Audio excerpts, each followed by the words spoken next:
Taharqa, the Nubian pharaoh who rebuilt Egypt's glory. The sun rose over the sacred mountain of Jebel Barkal, its golden light spilling across the Nile like a promise. In the royal palace of Napata, a young prince watched the dawn, his heart beating in rhythm with the drums that had called his ancestors to greatness. His name was Taharqa, son of Nubia, and destiny was calling him north to the land of the pharaohs. When Taharqa ascended the throne in 690 BCE, he inherited an empire reborn. His Kushite predecessors had already accomplished the miraculous, reuniting an Egypt fractured by warring dynasties.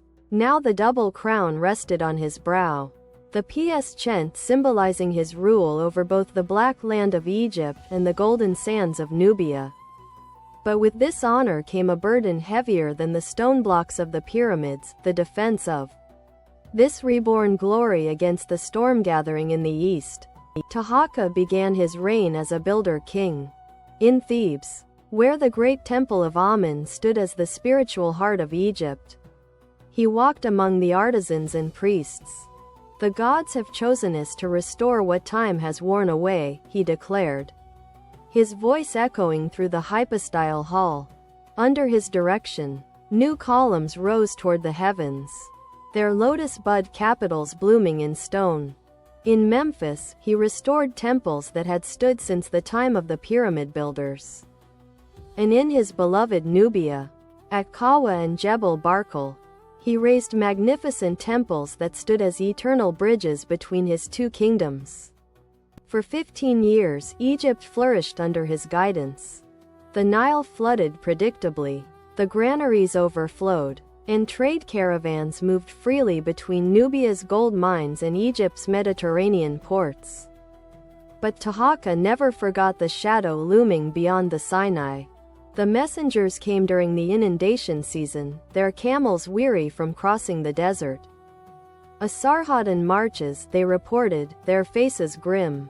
The Assyrian war machine turns its eyes toward Egypt. Taharqa stood before his war council, the golden falcon of Horus spreading its wings across his chest.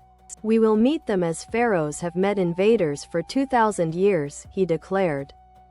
"With the strength of our arms and the favor of our gods." In 674 BCE, the two empires clashed near the eastern delta. The Assyrians came like a sandstorm, disciplined, relentless, their iron weapons gleaming beneath the Egyptian sun. But Taharqa had prepared well. His Nubian archers, famous for their accuracy, rained arrows upon the advancing forces. Egyptian chariots cut through Assyrian lines while Kushite infantry, their ostrich feather headdresses waving in the breeze, pressed forward with the courage of men defending their homeland. When the dust settled, the Assyrians were in retreat. News of the victory spread like wildfire along the Nile. In temples from Abu Simbel to the Delta, priests offered thanks to Amun for preserving Egypt's sovereignty. But Taharqa, celebrating in Memphis, knew this was only the beginning. 3 years later, the Assyrians returned with the fury of a wounded lion. This time, their numbers seemed endless. Despite valiant resistance, city after city fell.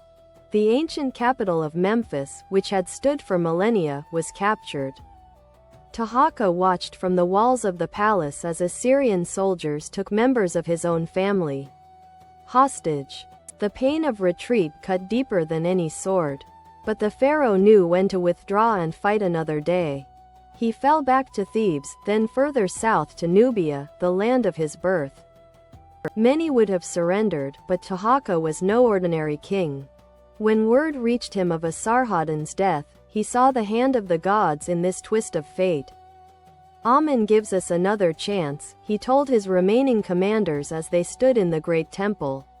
At Napata, the Assyrians think us defeated, but the heart of Egypt still beats in the south. Around 669 BCE, Taharqa swept north again, his standards flying high. Cities that had groaned under Assyrian rule welcomed him as a liberator. For a glorious year, Egypt was free once more.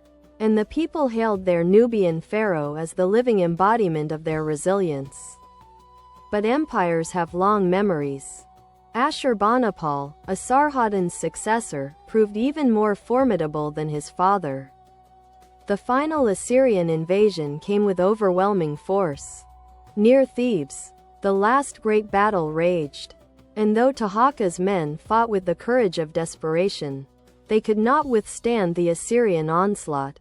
The old king stood on the deck of his royal barge as it sailed south for the final time. Thebes disappeared behind him, its temples and palaces fading into the golden haze. He was returning to Nubia, not in defeat but as a ruler returning to his first home. In his later years, Taharqa turned again to building. Though Egypt had fallen from his grasp, his vision endured in the stone monuments that rose along the Nubian Nile. At Kawa, he oversaw the completion of the temple whose foundations he had laid decades earlier. The reliefs showed him making offerings to Amun, the god who had guided him through triumph and tragedy alike. When death finally came for the old pharaoh in 664 BCE, he was laid to rest in a pyramid at Nuri, facing north toward the kingdom he had loved and lost. His monuments would stand for millennia, their silent stones telling the story of the Nubian king who rebuilt Egypt's glory, defended her honor against impossible odds, and proved that true greatness lies not in never falling, but in rising every time we fall. To this day, when the sun rises over Jebel Barkal, its light touches the temples Taharqa built, reminding us that though empires rise and fall, legacy is eternal.